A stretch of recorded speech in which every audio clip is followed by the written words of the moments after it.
मैं अपने खानदान की सबसे खूबसूरत लड़की थी और ये बात सब जानते थे कि जिस दिन अब्बा ने मेरे रिश्ते का जिक्र छेड़ा उस दिन रिश्तों की लाइन लग जाएगी। लेकिन खुद से रिश्ता मांगने की किसी में जुर्रत न थी, क्योंकि अब्बा का भी अपने इलाके में बड़ा नाम था। चचा फौत हो चुका था, उसकी जमीनों को वाली वारिस सिर्फ चचा का ही बेटा था और अब्बा मरते मरते भी वो जमीनें अपने नाम लगवाना चाहता था। चचा के बेटे का जब दिल चाहता वो हमारे घर आ जाता और अम्मा अब्बा के पास आकर बैठ जाता। लेकिन ये कोई न जानता था कि अब्बा के दिमाग में क्या चल रहा है। हमारे घर में किसी नौजवान लड़के को आने की इजाजत न थी। अगर कोई आता तो दरवाजे से वापस भेज देती। एक चचा का बेटा ही था, जब दिल चाहता मुंह उठाकर आ जाता। फिर अब्बा ने कुछ रिश्तेदारों को भेज में डाला और चचा के बेटे से मेरा रिश्ता पक्का कर दिया और तय किया कि मेरे रिश्ते के बदले में वो अपनी जमीनों के 50 मुरब्बे अब्बा के नाम लिखवा देगा। वो अकल से मजूर शख्स था, क्या एतराज करता। मगर मैं हैरान होती थी कि अब्बा की उम्र 60-62 के करीब तो होगी। उस उम्र में अब्बा 50 मुरब्बे कब्र में लेकर जाएगा। मगर शायद कुछ लोगों का कभी पेट नहीं भरता, क्योंकि जितनी जमीन अब्बा इससे अपने नाम करवा रहा था इससे ज्यादा का तो अब्बा अपनी जमीनों का मालिक था। मैं खूब रोई पीटी, मगर अम्मा ने ये कहकर चुप करवा दिया कि तू अपने अब्बा को अच्छी तरह जानती है, एक बार जुबान दे दे तो बस। अब इस घर से या तो तेरा जनाजा उठेगा या तेरी डोली, फैसला तेरा है। मैंने भी साफ अम्मा को कह दिया था कि अम्मा याद रखना, मैं भी इसी बाप की बेटी हूँ, ना तो मेरी डोली उठेगी और ना ही मेरा जनाजा। ये कहकर मैं सीढ़ियां चढ़कर छत पर आ गई और अम्मा हैरान परेशान मेरा मुंह तकने लगी। 2 दिन गुजरने लगे और फिर वो दिन भी आ गया जब अब्बा ने ऐलान किया कि मेरी तारीख रख दी गई है। हवेली में शादी की तैयारियां जोरों शोर से शुरू होने लगी। नौकर चाकर सब भाग भाग कर अपने अपने फराइज इंजाम दे रहे थे। हमारी हवेली काफी बड़ी थी, हर किसी को हवेली में आने की इजाजत तो न थी, लेकिन चंद मुलाजिम ऐसे थे जो जुद्दी पुश्ती अब्बा की खिदमत करते चले आ रहे थे। उन्हीं में एक मुलाजिम जुगनू था, जो खाला तारी का बेटा था। जुगनू गाँव में कपड़ों की दुकान थी। मैं अक्सर अम्मा के साथ उसकी दुकान पर जाती भी रहती। मेरी शादी के सारे जोड़े तैयार करने की जिम्मेदारी अम्मा ने उसको दे रखी थी। मेहंदी की रात जुगनू मेहंदी का जोड़ा लेकर आया तो अम्मा ने उसे मेरे कमरे में भेज दिया। सलाम दुआ के बाद कहने लगा, बीबी जी, बड़ी जी, बीबी जी, आपने के पास भेजा है, इनमें से जो लहंगा आपको पसंद है। मैंने वो सब लेकर एक साइड पर रखे और उसका हाथ पकड़कर पास कुर्सी पर बैठा लिया। उसके चेहरे का रंग थोड़ा सा उड़ गया। मैं जानती थी हमारा खानदानी मुलाजिम है, आंख उठाने की जुर्रत भी नहीं करेगा। फिर मैं थोड़ा उसके करीब हुई और उंगली से उसके चेहरे को ऊपर उठाकर कहा, मेरी तरफ देखो जुगनू। उसने मेरे चेहरे की तरफ देखा। मैंने एक हाथ उसके दिल पर रखा। उसका दिल इस कदर तेज धड़क रहा था कि मैं खुद हैरान रह गई। फिर थोड़ी देर कमरे में खामोशी से रही। मैं उठी और सामने वाली कुर्सी पर जाकर बैठ गई। मैंने कहा, जुगनू तो जानता है मेरा बाप मेरी शादी किससे करवा रहा है और क्यों कर रहा है? कहने लगा, जी बीबी जी, सब जानता हूँ, बस जुबान खुलने की हिम्मत नहीं रखता। मैंने कहा, अच्छा चल ये बता, मेरी खातिर क्या कर सकता है? उसने पहली बार मेरे चेहरे पर नजर डाली और बोला, आप हुक्म तो करें। कभी कभी इंसान इतना खुद गर्ज हो जाता है कि अपनी ख्वाहिशों के पीछे वो लाश से भी गुजर जाता है। और मैं भी ये सब करने जा रही थी। मैं जानती थी कि मैं जो करने जा रही हूँ उसके बाद मेरा बाप जुगनू को तो नहीं छोड़ेगा, मगर क्या कर सकती थी? मैं भी उसी बाप की बेटी थी जो अपनी लालच के लिए मुझे कुर्बानी का बकरा बना रहा था। मैंने मेहंदी का जोड़ा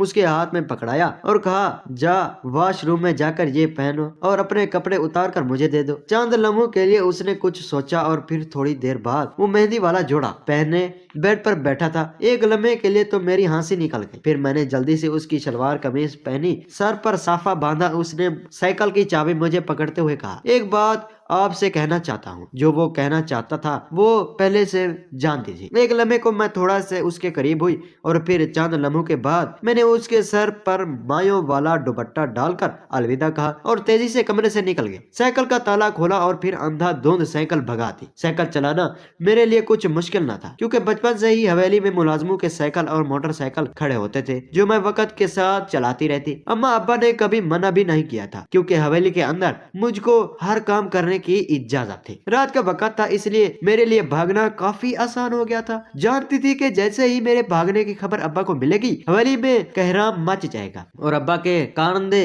जीपे डाले लेकर मुझे ढूंढने लग गए थे। नहर की पटड़ी के साथ साथ होते हुए मैं रोड पर निकल आई और फिर सारी रात मैं साइकिल चलाती रही। जब थक जाती तो रुक कर जमीन पर बैठ जाती और कुछ देर बाद फिर से चल पड़ती, यहाँ तक कि सुबह का अंधेरा नमोदार होने लगा। मैं बुरी तरह अब थक चुकी थी। मैंने करीबी मस्जिद में पनाह लेने का सोचा। मस्जिद में गई, वुजू किया और इमाम साहब के पीछे नमाज अदा कर दी। मर्दाना कपड़े और सर पर साफा होने की वजह से किसी ने खास तवज्जो भी ना की। नमाज से फारिग हुई तो इमाम साहब उठकर अपने हुजरे में चले गए। मैं भी पीछे पीछे चल पड़ी और कहा कि मुसाफिर हूँ, आपकी थोड़ी मदद चाहिए। उन्होंने मुझे नाश्ता करवाया और हाल अहवाल पूछने लगे। मैंने झूठ बोलने के बजाय साफ उनको बता दिया कि मेरा बाप बहुत बड़ा जमींदार है, मैं घर से भाग कर आई हूँ। मेरा बाप मेरी शादी ऐसे शख्स के करने जा रहा है जो अकल से आ रही है, जिसने पहने की होश है, न सुथराई है। मेरी बात सुनकर वो खामोश हो गए। मैंने तकिया से टेक लगाई और फिर न जाने कब मेरी आंख लग गई। थोड़ी देर बाद एक झटके से मेरी आंख खुली तो इमाम साहब बाहर किसी से फोन पर बात कर रहे थे। मुझको अंदाजा हो गया कि वो किसी पुलिस वाले से मेरा जिक्र कर रहे हैं। मैं समझ चुकी थी कि मुझे अपना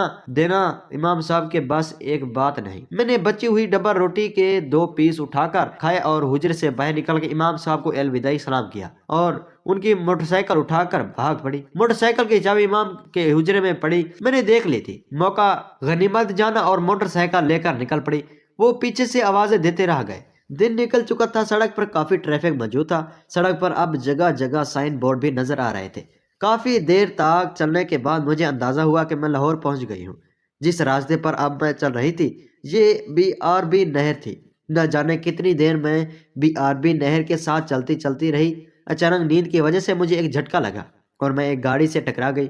मैं तो बच गई थी, लेकिन उसकी गाड़ी का नुकसान हो चुका था और इर्द गिर्द लोग इकट्ठा हो गए। मैंने चलते वक्त वहां से इमाम साहब का हेलमेट भी उठा लिया था जो उस वक्त मैंने पहन रखा था। उस गाड़ी वाले शख्स को कतई अंदाजा ना हुआ कि मैं एक लड़की हूँ। उसके जहर हुलिये से लग रहा था कि वो कोई सियासी शख्सियत है। थोड़ी देर बाद उसने वहां पुलिस बुला ली तो पुलिस वालों ने मुझे थाने चलने का हुक्म दिया। मुझे हेलमेट उतारना पड़ा। मुझे देखते ही वहां खड़ा हर शख्स हैरान था। उस गाड़ी वाले शख्स ने जब मुझे देखा तो मुझे गाड़ी में बैठने का कहा और मोटरसाइकिल थाने भिजवा दी।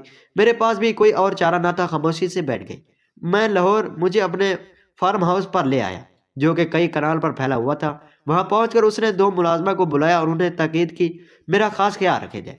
थोड़ी देर बाद बहुत उम्दा किस्म के खाने टेबल पर लग जाए। उसने मेरे साथ बैठकर खाना खाया और फिर मुझे कमरे में ले आया। मैंने मुख्तसर सी उसको अपनी कहानी सुनाई और कहा कि मैं बुरी तरह थक चुकी हूँ, कुछ देर आराम करना चाहती हूँ। फिर वो मुझे वहां छोड़कर खुद चला गया। कुछ देर बेड पर लेटी अपनी आने वाली जिंदगी का सोचने लगी और फिर ना जाने कब मेरी आंख लग गई। अगली सुबह एक मुलाजमा ने मुझे आकर जगाया। वक्त देखा तो सुबह के 10 बज रहे थे। नाश्ता किया, थोड़ी देर मुलाजमा से गुफ्तगू की बाद मुझे पता चला कि उस शख्स का नाम सेठ कमरुद्दीन है जो मुझे यहाँ लेकर आया था। थोड़ी देर बाद सेठ कमरुद्दीन भी आ गया था। साथ में उसके मुलाजमा ने काफी सारे कपड़े उठा रखे थे जो गालबन वो किसी बुटीक से खरीद कर लाया था। कुछ देर वो मेरे पास बैठा रहा और मेरी कहानी सुनने लगा। मुझको इतना अंदाजा हो गया था कि अब एक मुसीबत से जान छुड़ाती अब दूसरी मुसीबत में फंस चुकी हूँ, क्योंकि यहाँ से भागना मुमकिन था। बाहर चौक चौबंद पहरेदार खड़े थे। अब मैं सिर्फ इस सेठ के रहमो करम पर थी, क्योंकि सेठ ने बातों बातों में मुझे सुनाया दिया था कि भागने की गलती हरगिज मत करना वरना बाहर खड़े पहरेदार, समझ गई ना।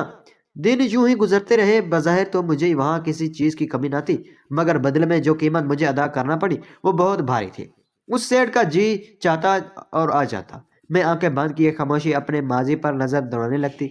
महज 6 माह बाद उस सेठ का मुझसे दिल भर गया और एक दिन मुझसे कहने लगा कि मैं तुम्हें अपने एक दोस्त के पास सादिक अब्बास भिजवा रहा हूँ। मेरी बीवी बच्चे कुछ अरसे के लिए फार्म हाउस पर आ रहे हैं। और फिर उसने मुझे अपने ड्राइवर के साथ सादिक अब्बास भेज दिया।